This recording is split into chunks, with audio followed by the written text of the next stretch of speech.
So I'd like to begin by introducing Mark Lenve. He's the Federal Security Director for Wisconsin.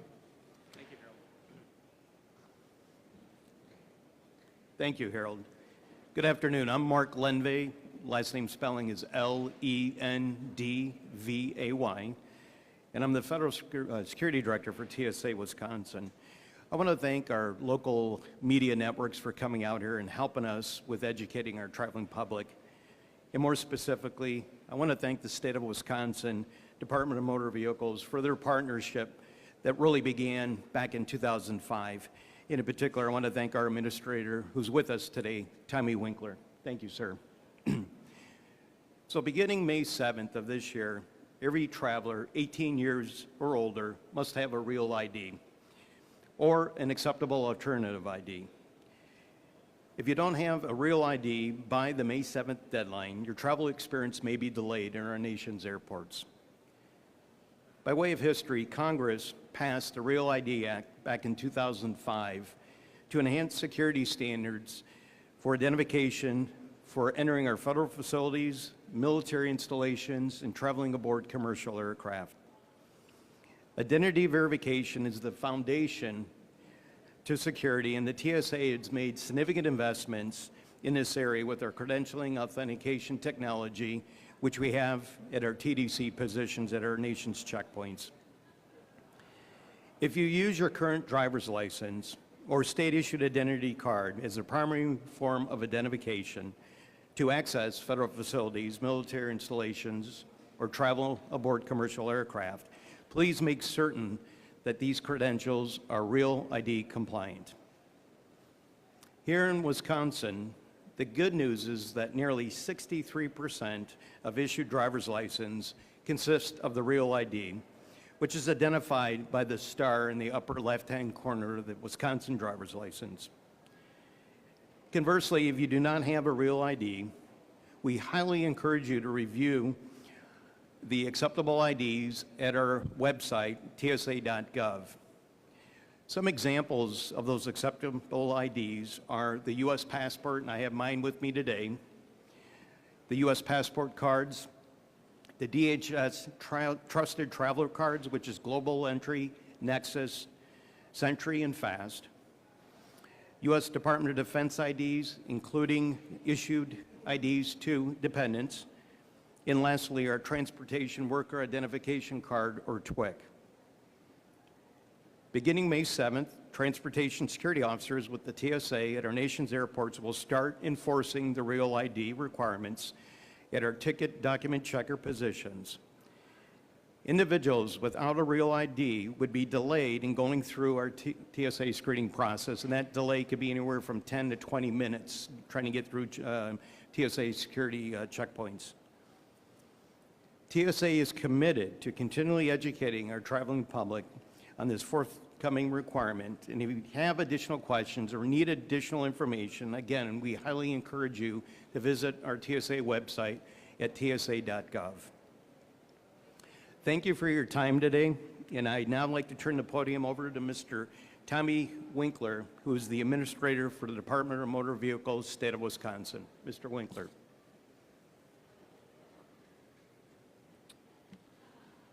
Good morning. I'm Tommy Winkler, the Administrator of the Wisconsin Division of Motor Vehicles, and I would like to start by saying thank you to Mark and our partners with the Department of Homeland Security and the Transportation Security Administration. It's been a great partnership as we've been working now for well over a decade to prepare for the Real ID implementation. As Mark mentioned, beginning May 7th, enforcement of the Real ID Act will begin. And to board a commercial aircraft or to enter a federal facility or military base, a person will be asked to provide a Real ID compliant form of identification. The good news for us here in Wisconsin is we are Real ID ready in this state. Over 3 million valid driver license and identification cards are already Real ID compliant, as indicated by the star in the upper left-hand corner of the driver license or ID card. That's over 63%. Customers here in Wisconsin have the option whether they will obtain a Real ID compliant product or not. It has been optional since January of 2013. That is when we first began issuing Real ID compliant DLs and IDs here in Wisconsin. So we have been doing this for over 12 years, and we have offered the opportunity to all of our Wisconsin residents to upgrade to Real ID at the time of their driver license or ID card renewal. There is no additional fee to obtain a Real ID compliant product. If you're renewing and you're upgrading to Real ID, the fee remains the same. If you need to update to a Real ID outside of your renewal cycle, you would just pay the $14 replacement driver license fee.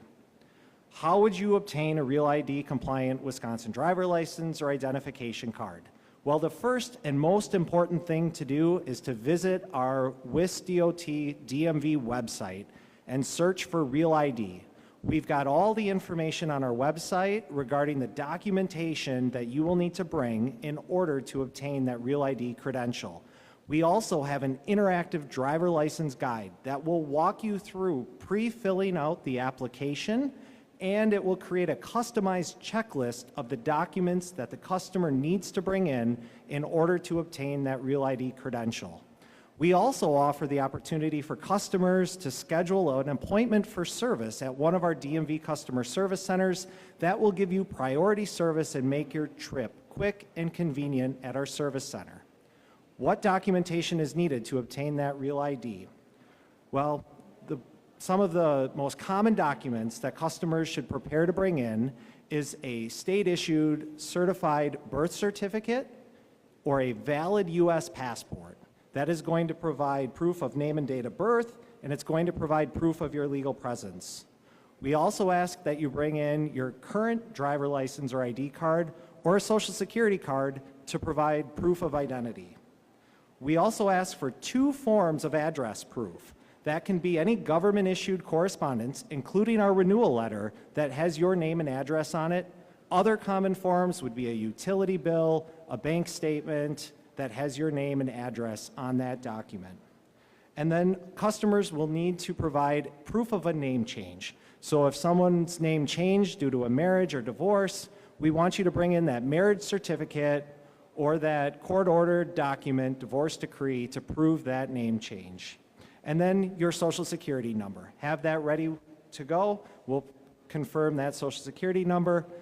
Have all of that documentation, visit our website, schedule an appointment for service, and we'll help you get that Real ID credential that you will need to provide when you go through airport security or enter a federal facility after May 7th, 2025. Again, thank you all, and now we can take questions.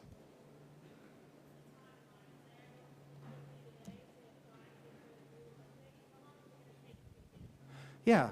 So you come into one of our DMV offices today, provide all the documentation, the application. We are going to issue a temporary receipt that's valid for 45 days that has a rendering of the card. Your physical card is going to come in the mail to your address in 7 to 10 business days.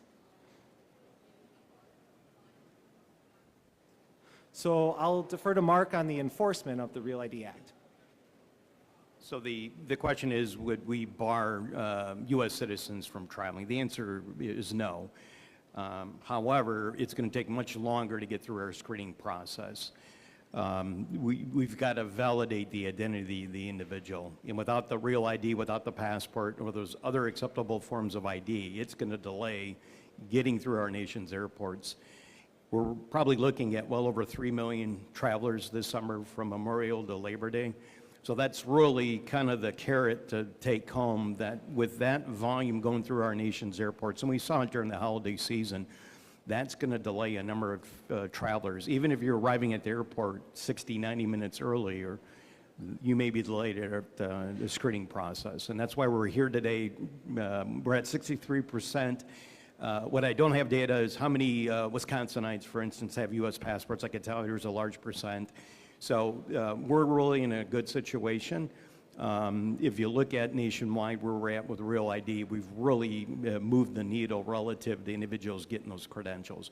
One thing I want to address that the administrator shared with you, the paper ID that you get before you receive the driver's license, on the TSA side of things, we won't accept the paper ID. It's got to be the actual photo ID. So individuals that do get a Real ID, if they're traveling with the paper ID, realize that that's not going to be an acceptable form. We want that actual ID issued, so.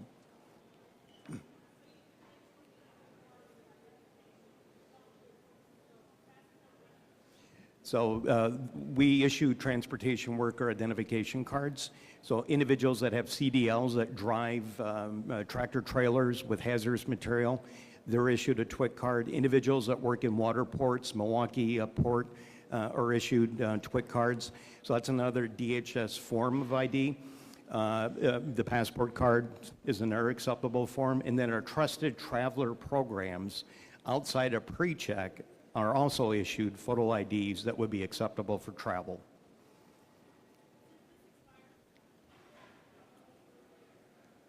So the question was, does the driver license or ID card expire? And yes, our driver license products are valid for an 8-year period typically. That's the duration of that product. Oh, correct, yes. So once you apply for and receive the Real ID credential, you will always have that Real ID. When you come in to renew your driver license or ID card in Wisconsin, that Real ID stays with the product.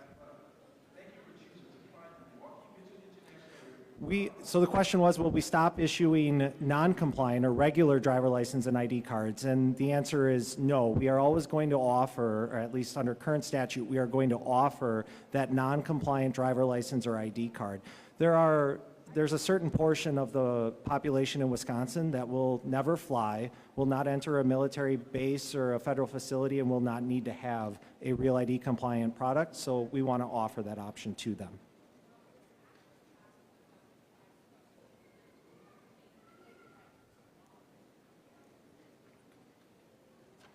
So the primary challenge that we had was each state's Department of Motor Vehicles coming up with the identification and requirements to obtain the Real ID.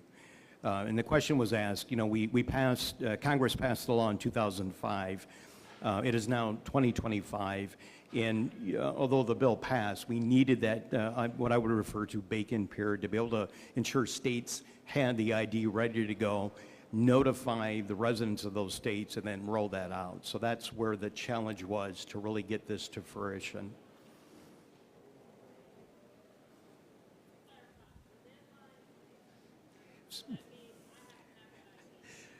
So on May 7th, our officers at our nation's airports will start enforcing the Real ID. Again, if you don't have the Wisconsin's driver's license or another state's driver's license with the gold star, and each state has their own insignia. If you look at a California Real ID, it's got a bear with the star in the center of the bear. You do have access to those other acceptable forms of ID. If you don't have those and you're looking to travel starting May 7th, you're going to be able to travel, but you will be delayed in our nation's airports.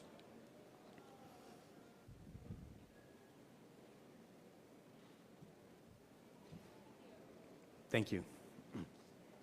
Well done. Nice job. Yes.